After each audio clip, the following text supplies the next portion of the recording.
Be advised, the opinions and views of the hosts and guests do not reflect those of the station.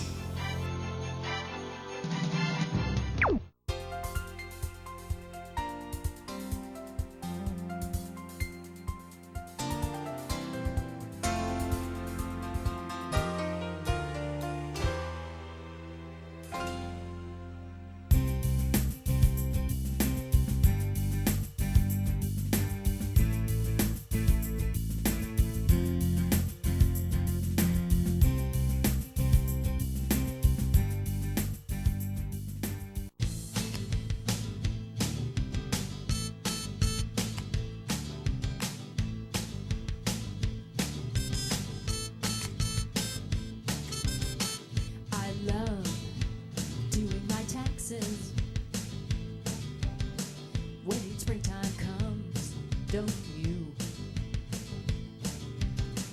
Instead of garden walks and ball games,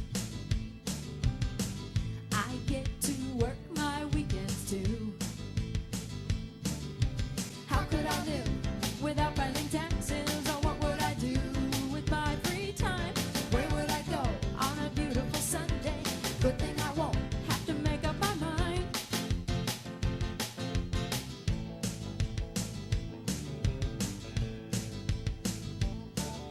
Subtract line 6 from line 5, and if that's more than 0, then enter the amount from Schedule A, line 21. Multiply line 7 by 0.03, and if that is smaller than 0.8 of line 4, then deduct that from your deduction. Isn't this fun? Oh yeah. How could I live without filing taxes? Or what would I do with my free time? Where would I go on a beautiful Sunday? Good thing this summer to make up my mind.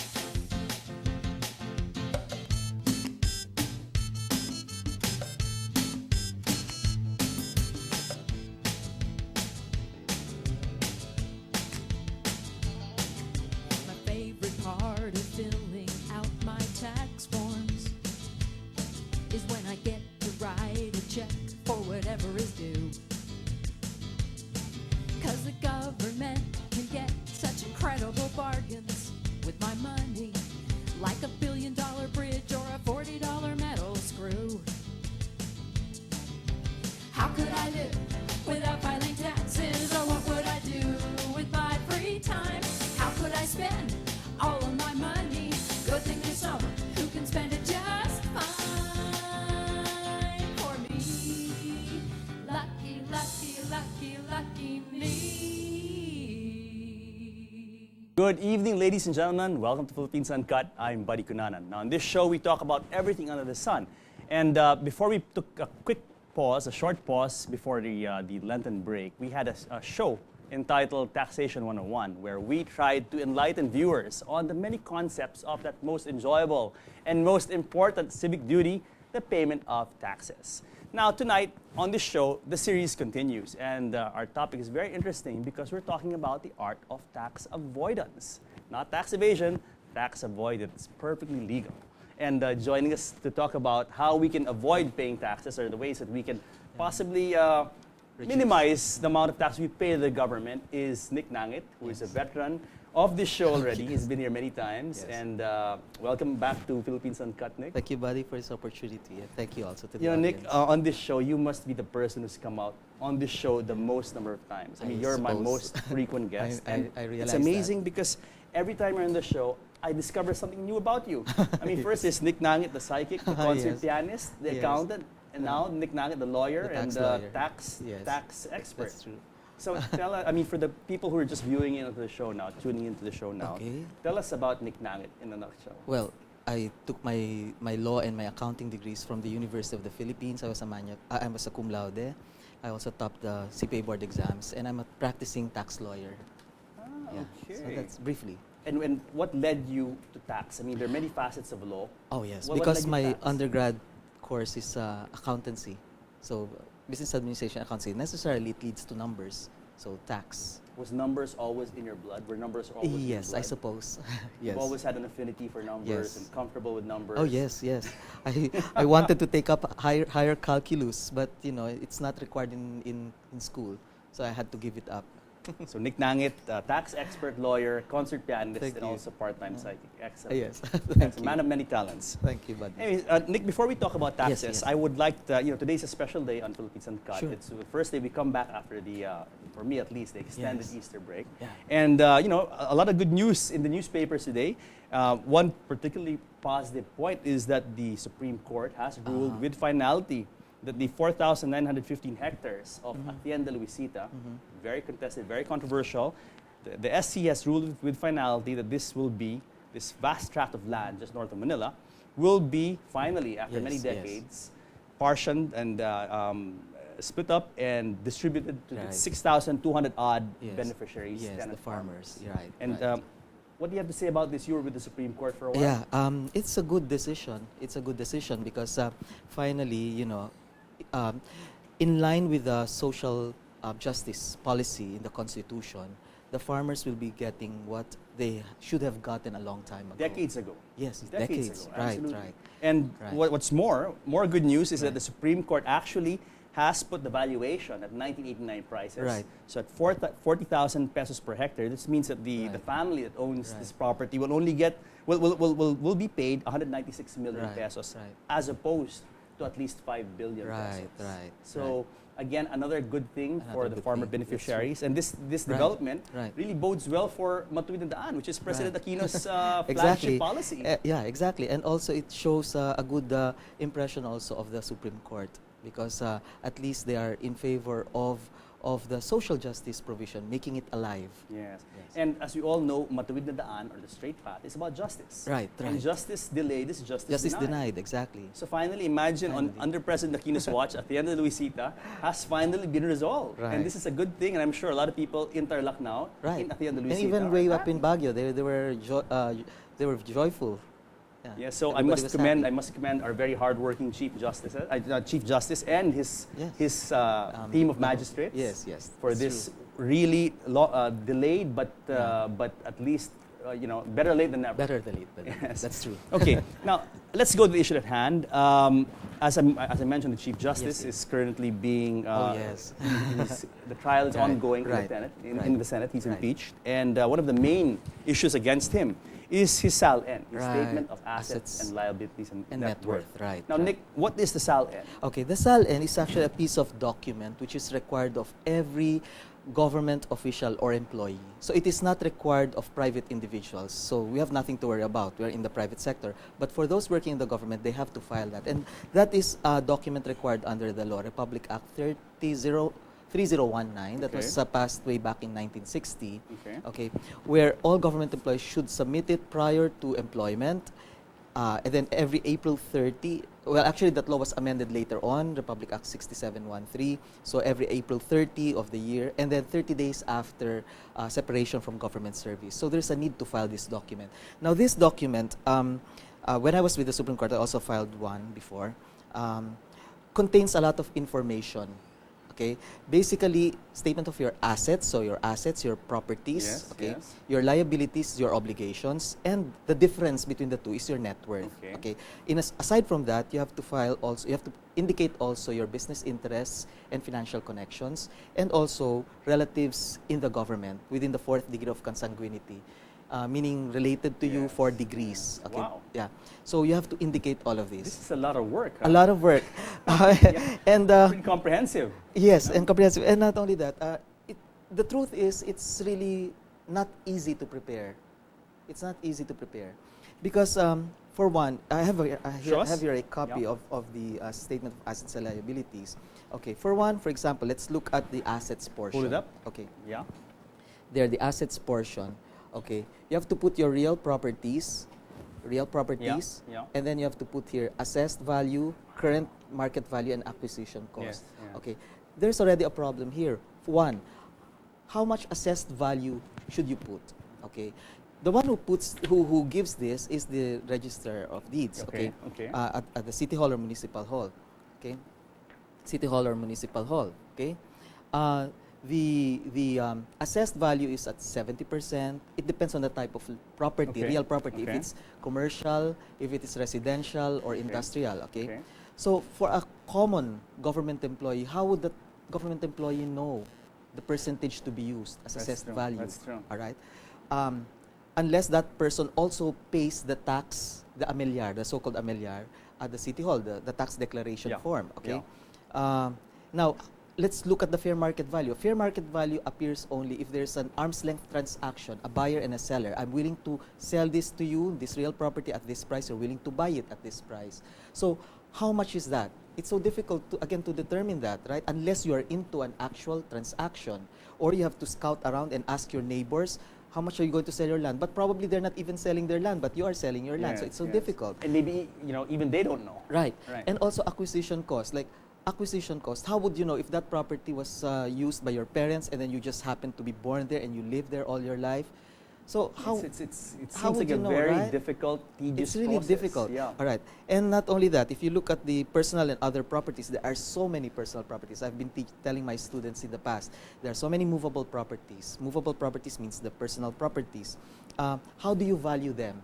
Again, it's so difficult, right? Yeah. You have to put cash. Okay. Now, the cash portion there is, what if it's in foreign currency? Do you translate it in Philippine currency? What will be the exchange rate that you're going to very use? difficult. In Very fact, for the private sector, Yeah. the equivalent of this document is the balance sheet, okay, or the income statement. These are financial statements, okay. But you see, in the private sector, when a business files the balance sheet, okay, it has to be certified by a CPA, a certified public accountant. But this is prepared by an ordinary government employee or official, and there is no requirement for it to be audited. So how can you compare So the two, right? What you're saying is that it's so easy to make errors. It's so easy to make in errors. preparing one That's SAL true. N. It's So very easy to make errors. So just because someone files a SAL N that may not be, upon closer scrutiny Right. by lawyers and Right, accountants and right, all that, and right. turns up that there's something wrong with it, it may just be an honest mistake. Right, right. It's possible. It's very Yeah. possible. And besides, many in the government file this only for compliance. So they don't really take it seriously. Nobody Like- really takes it that seriously. Believe me, nobody Yeah. really takes it Unless that one is seriously. impeached. Yes, Yeah, unless one is impeached, and now he's in hot water. But Yeah, yeah. I don't know. It's a political Yeah. decision. No, but see, what you're saying is that this is a very difficult document Yes. to prepare. Right, And easily anyone Can can make a commit mistake. And as mistakes. you mentioned, It's true. even you, and you're a tax Right. expert, you're a lawyer, you're a Right, CPA, right. even you would have a hard time. Yes, Let's yes. say if you joined the government and you Right. were with the government for a Right. while. You know, when I was filling this Yeah. out years ago, I was looking at the fair market. I was even asking myself, what value will I put here? To think that an And you ordinary topped government. and you I topped even topped the board the- exam, so that's the difficult. board. It's already difficult for me. What Jeez. more can I expect from the others, Yes, right? yes. So it's really difficult. And that's the reason why probably they revised it. There's a new form here. Was it Right. improved? Was it made better at least? Well, easier? it's the same, Yeah. but it has become more complicated. Raise it Why? up so our Okay, viewers can see okay. the new Right, complicated this one. SAL It- I hope it can be seen by our televiewers. Okay. Nick, in a nutshell, how is Right. this new SAL N form different Okay. from the old one? Why is Okay. it more complicated? There are three aspects that I noticed here, Yeah. 3 parts. One is you have to indicate here the amount and sources of your, the amount of personal and family expenses. Yeah. That's Wow. not present here. So amount of personal and family expenses. That's a lot In of- fact, that's there's a a lot. guideline that was issued together with this, and you have to put there your monthly bills, your Wow. electricity bills, utility bills, clothing allowance, food allowance, toiletries. Wow, I don't know how you're going to put them. Realistically, why did they put this in? How can one realistically prepare this accurately? Which is impossible, close to impossible. Close to impossible. Close to impossible. And another, you have to put there also amount of income taxes paid. Okay, now again, there is a tax return that is being submitted or filed every year. So why not just attach it, or why not the government coordinate with the BIR to retrieve it? Besides, there's this declaration at the bottom wherein you're giving authority to the ombudsman to get the documents from the BIR. So why still indicate it here? It clutters everything. And it's additional, Well, additional work, another layer. Right. Yes. You know, my impression is that it makes it easier for the Civil Service Commission or the Commission on Audit or the Ombudsman to look at find it. something wrong Yes. with But your it's more record. difficult now for the government employee to fill it out. So it makes life easier for those who will audit So let's it. say in some future administration, should I join Right. the government, I'm going to have to do this. Yes, yes. My God. And there's another It's a thing big that I disincentive noticed for at joining the the government. bottom. Right, right. At the bottom it says here, I will agree or I will undertake to produce additional documents that will be necessary, which is not present here in the previous one. So you really have to complete everything and Not only a lot that, of additional documents. here, if you revise it, you will be called by somebody, but it's Yes. not indicated here. Okay, here it's already indicated that you agree, you undertake to submit additional documents. So it's like a like a loophole, or it's a way out. If the information that's is not lacking, correct, then you can still give other supporting documents. But Yeah. in the previous document, There wasn't there's there. none. That wasn't there. Now, this all makes me think about the trial of Chief Justice Right. Cunanan in the Senate, Okay. and he's being held over the coals for the Yes, SAL-N. yes, And I mean, I'm sure when he was appointed, he never foresaw, Right. or maybe he didn't foresee that he Yes. would be impeached. Right. Now, as you said, given a document like this, anyone can make a mistake, That's anyone can make an error, right. because it's, as you said, it's almost Yes. impossible to have 100% accurate Yes, SAL-N. but you know one thing about this is that the impeachment is a peculiar type of procedure. Why? Because only selected officials of the government can be impeached, and one of the causes by which you can impeach them and they can be convicted for is betrayal of public trust. Now, betrayal of public trust under the Constitution has no definition. Okay, so how will it be defined by the Senate? We don't know. So it's a Another gray political area, process. yes. It depends now on election. If they vote for or against, they have to look at their constituency. Will they be in power again next year? So That's a big that's a question. big question now. Yeah. So that's the gray Interesting area there. times next Right, right. Now, let's go to tax avoidance. Sure. I mean, but thank you very Okay. much for enlightening us on SAL-N. I'm sure a lot of our viewers appreciate that. I Right. mean, this is something that needs to be explained. I'm Yes. glad that we had this opportunity to explain to the viewers. Yes. Now, let's talk about tax avoidance. Okay. Let's talk about the BIR assessment. How is this done? Okay. You see, when you file your tax returns, within 3 years, the BIR will send you a letter of authority. It's another document. Okay. The letter of authority starts the assessment process. So the letter of authority will tell you that this is the assessment, this is the law, and these are the facts. Okay. So now you have to explain to the BIR why you are disagreeing with the assessment. Okay. So there will be a notice of informal conference. There will be another document sent to you, and you have to Wow. respond to it within 15 days. Okay. Okay. So if you are amenable to the assessment, then fine, you just pay the taxes and that's it. But if not, then what happens now is you wait now for the government to send you the preliminary assessment notice, or the so-called PAN, P-A-N. Okay. Again, you contest, file position papers. If still they don't agree, you still don't come to an agreement, then that's the time that a FAN will be issued, the final assessment. And that, you have to protest that within a certain number of Okay. days. If not, it will become final and executory. Who is assessed by the BIR? Anyone But, can be I mean, but how is this? Is everyone assessed? I mean, is there like a pool? Is there like a lottery? No. And The someone BIR pull a name now out of is the hat and then- yeah. I mean, Well, the BIR is focusing on priorities now. what are the priorities of Maybe the BIR? large taxpayers. Okay. Okay, those who are in the top list. Okay, those who have more money to pay or most likely are not paying taxes correctly. The BIR goes after them. Again, it's the administrative feasibility. Remember our previous discussion, yes. weighing the costs and the benefits. More benefits will be derived from people who can pay more taxes than from the low-income earners. So why concentrate on them? It's more costly. So anybody actually can be assessed by I mean, the BIR. there are millions or tens Right. of millions of taxpayers. Right. How many are assessed every year? Well, Would you have an I have idea, no 10% exactly- or 20%? What do you think is your estimate? I've no precise figures, but I would like to believe that almost all companies are being assessed, because there's this prescriptive period, meaning within 3 years the BIR has to conduct an assessment, otherwise it has prescribed. So the BIR can no longer run after you. So it has become an SOP, a standard operating procedure, wherein the BIR always sends letters of authority to almost all companies that are required to pay tax. Of course, there are companies that are exempt. Okay. Now, to avoid additional taxes and therefore future assessments, Yes. what must the taxpayer do? Okay. First, if you have a business, there's no problem for salaried employees. You see, in the Philippines, the ones who really pay 100% taxes Are the ones who are on the employees, payroll. right? On the payroll, because when you receive, it's net of taxes, Yes, so yes. you don't pay anything. You have no anymore. control over it. No Yeah, control, yeah. especially if you have only one employer, right? Now, the worry now is for those who have businesses. For those who have businesses, number one, they should keep their receipts, because you cannot just deduct them from your income taxes. If you have incomplete receipts, the BIR looks at the receipts. So that's number one, you have to do that. Another is you have to consult really an accountant or a lawyer so that you know how to compute your taxes properly.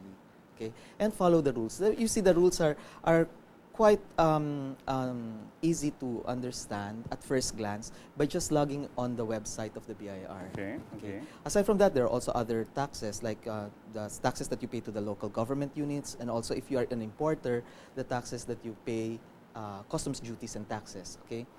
Bureau of Customs. So you have to be aware of all of these, so for you to be able to avoid problems of assessment later on. Because if your records are clear, then there's really no problem. What are the possible consequences for people who make errors in their tax, Okay. in their filing of their taxes? Then if the assessment becomes final and you want to contest it, you go to court. And that's a long and tedious process, okay? And if it's a long and tedious process, it will take years, 3 years, 4 years.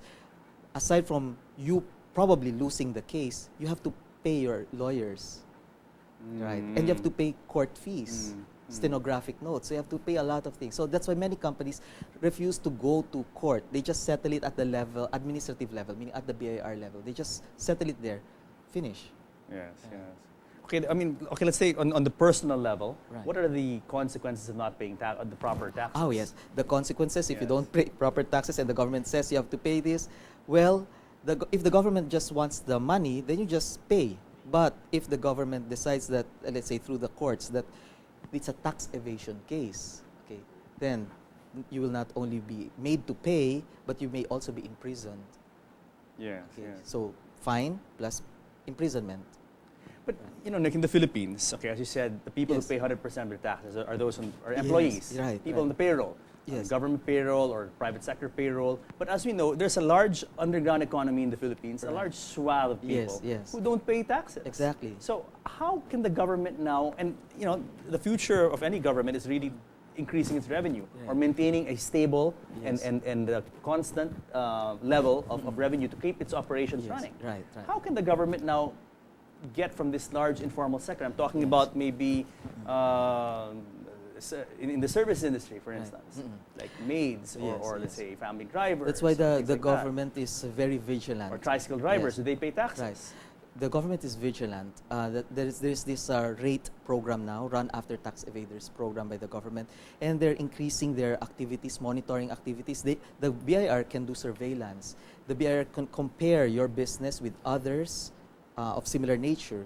And then if, let's say, B is paying this much taxes, how come you're not paying the same? So the BIR can easily assess. So the BIR has a large leeway. But you're talking about businesses. What Yes. about that huge portion of the population that isn't paying, let's say, the D and E class that aren't paying Yeah, taxes? it's a hit and miss thing. Yeah. The BIR may no longer run after them because again the cost may be too small, right? Or the BIR may look into that. There was a previous commissioner who was thinking of taxing motels, right? By counting, I think Taxing motels. yes, Aren't motels. they taxed? They are, but again, well, probably they don't really report their income properly or correctly. That's why they're looking at. I don't know. I don't go to motels. I don't either. So probably they were thinking of counting the number of towels used. I don't know, something like that. So they can resort to these things. And as technology solutions come in, Right. it'll really narrow the gap between the people that the government can run after. Yes, And then those but who it's a kinda long process. fly underneath the radar. Right. In America, for instance, it's more developed society, more advanced technology, and they obviously have a better way of keeping track of people Yes, paying yes, taxes. right, But not here. right. Anyway, Nick, we got a break for a few minutes, but we'll be back. Guys, stay tuned because part 2, we're really going to talk about how all of us can avoid paying taxes. So stay tuned.